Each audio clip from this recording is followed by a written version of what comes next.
तर शिंदेच्या शिवसेनेच्या मंत्र्यांची सागर बंगल्यावर गर्दी झाली आहे। दादा भुसे, शंभूराज देसाई, नीलम गोरे सागरवर दाखल झाले आहेत। महायुतीमध्ये मुख्यमंत्री पदावरून दोन्ही पक्षांमध्ये सध्या दावे प्रतिदावे सुरू आहेत।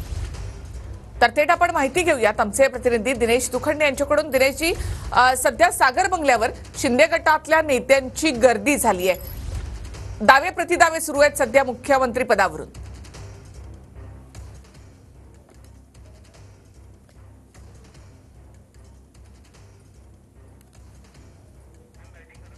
तर शिंदेच्या शिवसेनेच्या मंत्र्यांची सागर बंगल्यावर सध्या गर्दी झाली आहे। दादा भुसे, शंभूराज देसाई, नीलम गोरे सागर बंगल्यावर दाखल झाले आहेत। एकनाथ शिंदे हे मुख्यमंत्री व्हावेत यासाठी त्यांचे नेते आग्रही आहेत आणि सध्या सगळ्याच घडामोडी सागर बंगल्यावर घडतायत आणि त्यामुळे दादा भुसे, शंभूराज देसाई, नीलम गोरे सागर बंगल्यावर दाखल झाले।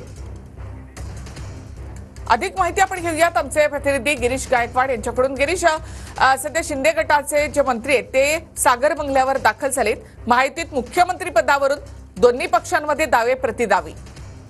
नक्कीच निखिलाजी, आपण पाहतोय की कालपासून चर्चा सुरू झालेली आहे, नेमका महाराष्ट्राचा मुख्यमंत्री होणार कोण। आणि ज्या पद्धतीने आपण पाहिलं की एकनाथ शिंदे फिरत होते, सर्वत्र प्रचार करत होते आणि त्यामुळे त्यांच्या चेहऱ्याला पाहून, त्यांच्या कार्य करण्याच्या पद्धतीला पाहून लोकांनी भरभरून मतदान दिलेलं आहे आणि याचा फायदा तिन्ही पक्षांना झालाय।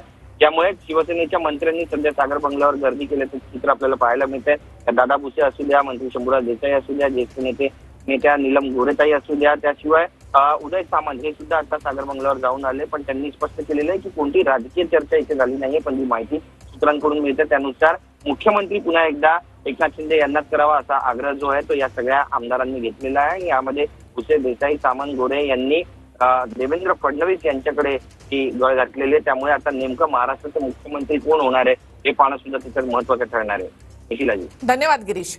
तर महायुतीमध्ये मुख्यमंत्री पदावरून सध्या दोन्ही पक्षांमध्ये दावे प्रतिदावे सुरू आहेत, त्यासाठी एकनाथ शिंदे यांच्याकडचे नेते हे सागर बंगल्यावर फडणवीसांची भेट घेण्यासाठी दाखल झाले।